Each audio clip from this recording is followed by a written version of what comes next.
Hey guys, and welcome to another brand new video. In this video, we have a very intriguing topic to go talk about when it comes to Twitch. Now, as I'm sure you guys maybe hear me go mention on my pre-intros of my videos, or just see me on Twitter, whatever it might go and be, is if you guys don't know, I actually am a Twitch partner that actually streams almost all the time up on, well, Twitch. I'm probably actually literally live as of right this second, and I always try to go link that in my videos itself down below. Now, it is a little bit of the shameless self-promo, but I've been a partner on Twitch for around, I think, 10 years or so, and I've been streaming on various platforms for 13 years or so myself.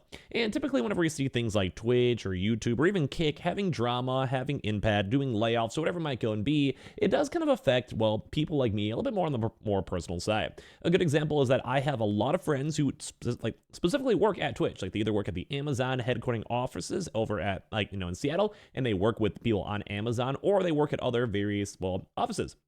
There's some in San Francisco, there's some in Europe, there's some even that used to be in Korea, and they're all around, well, the entire planet. I even went to TwitchCon this most prior year, and a lot of this type of stuff are people I've met, or my streamer buds I've talked to, or a lot of my friends who have literally made their jobs or careers after streaming on Twitch. Now, I always want to go and understand that social media, content, Twitch, or whatever it might be, is always a very scary and also very inconsistent job, where it's really hard to make it, really hard to, well, make money, and most of the time you're kind of just hoping for the best and doing what you can. And right now, I think it seems that we're seeing that big brunch right now when it comes to Twitch, where Twitch right now actually had a really kind of rough article over here discussing and talking about the fact that it's now laying off over 500 staff members, representing over 35% of the entire platform. Now, I'm someone who's been on Twitch for a long time, like I mentioned. I'm a Twitch partner. I'm a Twitch premium partner. I've been on the front page. I've done events. I specifically have worked in sponsored contract deals with Twitch themselves. I've been in Twitch Rivals, like those cool tournaments that they've hosted in. I've done a lot of stuff on Twitch. I have also even hit over 10,000 subscribers on Twitch. I have done a lot when it comes to the platform. And sometimes I'm seeing all this and it's just leading to a very weird and awkward taste in my mouth. Now, I'm kind of speaking just very publicly and just out there. But when it comes to these websites, when it comes to these platforms, we've not seen the best reception when it comes to Twitch. We've seen a lot of folks out there who just don't like the amount of ads that are being played. We're seeing the fact that Amazon has been trying to make Twitch profitable for a very long time, and even with the most prior recent CEO stepping down of Emmett Shear, a lot of folks are just not happy with almost everything on the Twitch platform. There's a lot of issues, a lot of bugs, discoverability is bad, and most of the time, people are just kind of sitting there worried and scared about what's going to happen in the future. And right now, it seems even worse, because if you're working at Twitch, it seems like they're trying to go cut off the fat of the COVID boom and, well, just kind of have to go and lay off a lot of folks. Now, I know a lot of staff members, and I actually do know even someone affected by this layoff themselves, so I hope they can have a chance to bounce back on their feet. And as well, if you guys are ever offering cool jobs, maybe reach out to some of the Twitch folks. Some of them are actually very well good. They're good at the platform, they understand what's going on, and, well, obviously live streaming is something that's going to be happening for a very long time. TikTok, YouTube, Kick, whatever it might be, have all been very prevalent. And the one big issue has always been that Twitch just does not make a lot of money. So I'm going to go give you guys the actual article itself over here because it was paywalled, saying Amazon.com's live streaming site Twitch has poised to cut 35% of its staff, or about 500 workers, according to people familiar with the plans, the latest in a series of job reductions there.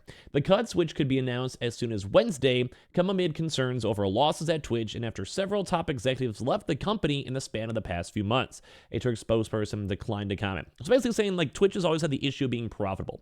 They've done various things such as Bounty Board, which lets you kind of integrate in doing sponsorships with the platform itself, built into the actual API and dashboard. They've had a chance to go and do day takeovers where they go and highlight specific companies and brands in the front page. They sell front page ad space. Let's say you want to go and be like Tostinos and you're just trying to go and sell random pizza rolls. Then you can have a chance to go and highlight that product on the front page. Or as well, you just have literal actual ads, kind of similar to what they do on YouTube itself as a platform. But so far, they have just been having a lot of issues turning a profit. Now, some companies out there are okay with that. YouTube took a very long time to turn a profit, and now it actually has been in profit for many years. But at the same exact time, sometimes having that invaluable amount of people, such as the Twitch, when it comes to promoting things like Amazon shows, or doing things such as actually having consumer data, or trying to do Amazon affiliates to have people buy new keyboards, PCs, whatever it might be through Amazon, is actually a very nice addition to Amazon, the big company. The Amazon owns Twitch as of this second. And even though right now Twitch is still using the Amazon AWS servers, although they probably have a somewhat back-end deal, they can't basically get them for free, and at this point they still have to pay money for it. And right now, with all the staff and everyone else involved, it looks like these layoffs are looming. So running a large-scale website supporting 1.8 billion hours of live video content a month is enormously expensive.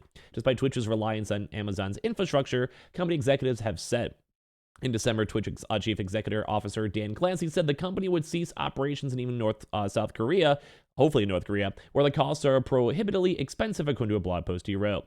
Twitch has increased its focus on advertising in recent years. 9 years after Amazon's acquisition of the company, the business still remains unprofitable, according to the People, who asked not to be identified discussing private information. In the final months of 2023, several top executives announced their departures, including Twitch Chief Product Officer, Chief Consumer Officer, and Chief Content Officer. Twitch has also lost its Chief Revenue Officer, who worked on Twitch from within Amazon's ads unit. It's always bittersweet when talented leaders move on to pursue new opportunities, a Twitch spokesperson said at the time. We are incredibly grateful for their contributions to Twitch and our community and wish them all the best, which is nuts to see, because a lot of people have had a really, really bad negative stigma when it comes to Twitch as a whole. Even to the point where some folks over here, like such as my buddy Chari over here, which is basically saying, I used to think when I was done streaming my exit strategy would involve getting to the games industry somehow. So whether it comes to different games, like a Bungie, or working with, like, let's say, an EA, Ubisoft, or whatever kind of cool brand out there, or just being in the game industry as a whole, like Twitch, YouTube, or whatever it might be.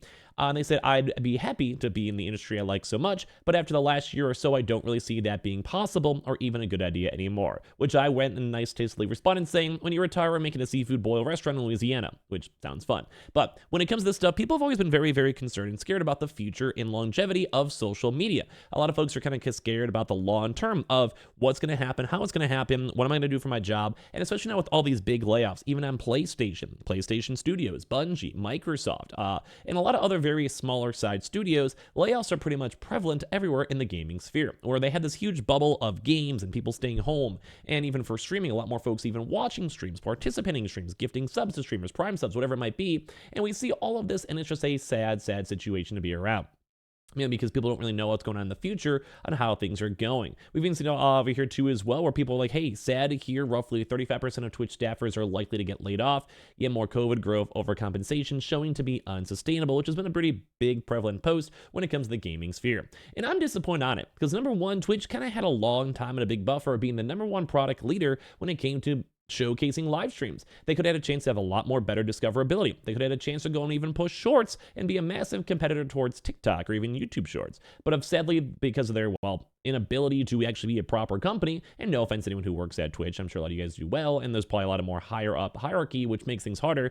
A lot of these things that are very obvious and common ideas just kind of get pushed aside, or they'll have a cool brand new feature and they just don't have any support for it. They never change it, and at the end of the day, it's just done. It's just dead in the water, and that's kind of the big issue, where Twitch just doesn't have the chance to be in this, have the innovation they need to make the platform better. And right now, we're seeing even bigger growth, which has an intriguing thing that Goth retweeted from Jeff Hooglin, talking about the fact that even with all these numbers, from an 11 billion hours watched to 24 billion hours watched is crazy. To even kind of see the average viewership as well on Twitch going from 1.2 million to 2.7 million on the platform. So there has been massive big growth in terms of like that initial peak. But over time, when it comes to like the current times, it has still gone down, but the average viewership is still massively higher, over 1 million higher than the usual side. Same with the amount of streams, and also peak viewership is still doing great, all in comparison to the 2019 numbers. And it's nice to see that they're still having issues making the company profitable. Ads are always a big issue, don't get me wrong, and it's kind of like that weird catch-22, where you have to go and shove more ads to make the company profitable. But due to ads, maybe people click off the website, click off of smaller streams, and at the same time, people get concerned and scared about the longevity of their brand, their company, or whatever it might be. And I'm in that same boat. I've always been a somewhat smaller content creator, but I've always had a very supportive community. So if you guys ever watch my YouTube videos or Twitch, I do appreciate that a lot. And thank you guys always for following and doing everything you guys do. But it also makes people scared, because they also have removed big things such as the higher company splits for people who are capping subscribers. They put a lot of that towards the 50-50 split. And as well, there's always been concerns about like Twitch Prime, if that ever goes away. And as well, we also have the big competitor towards Kick, which is a 95% sub split, and they are somehow stating that they're profitable. So at the end of the day, Twitch is still leading into all these issues of how do they make money, and at the same time, people just do not have a good reception. There's a little bit of a bounce back, and people are like hyped about the future, but seeing this news makes a lot of folks worry about, well, their jobs, the gaming sphere, the Twitch as a whole, and I do think that Twitch really needs to figure their stuff out. Now, they have a few more years to try to be profitable. That's still nice if Amazon still kind of keep on a somewhat shorter lease, but at the same time, Amazon does not like to keep on losing money, and right now, the future of Amazon Prime has also been very, very up in the air, with a lot of folks canceling and being upset with the services as of this second, especially with the price price raises increasing and all of that. So I want to hear all of your thoughts and comments down below, because this makes me sad, where it does kind of feel like Twitch is in trouble. And I do think as a Twitch partner, I'm always concerned about my longevity on being on Twitch. Makes me want to go and stream on YouTube, makes me want to stream on Kick, or whatever it might go and be. So thank you as always for even watching my videos in the first place and hearing me out. And I would like to hear your thoughts and comments if you guys are invested in the Twitch sphere at all. Or of course, always let me know if you guys ever want to see more YouTube live streams, because I can now, in theory, actually do that on my platform. And I've done a few before and I've always loved it. So make sure you guys are subscribed with the notifications on. You guys can follow up the Twitch if you guys want to, or as well, maybe I'll never see you guys on Twitch ever again because the platform goes and shuts down. We have the Twitter down below too as well, and I appreciate you guys all so much for watching here in the first place.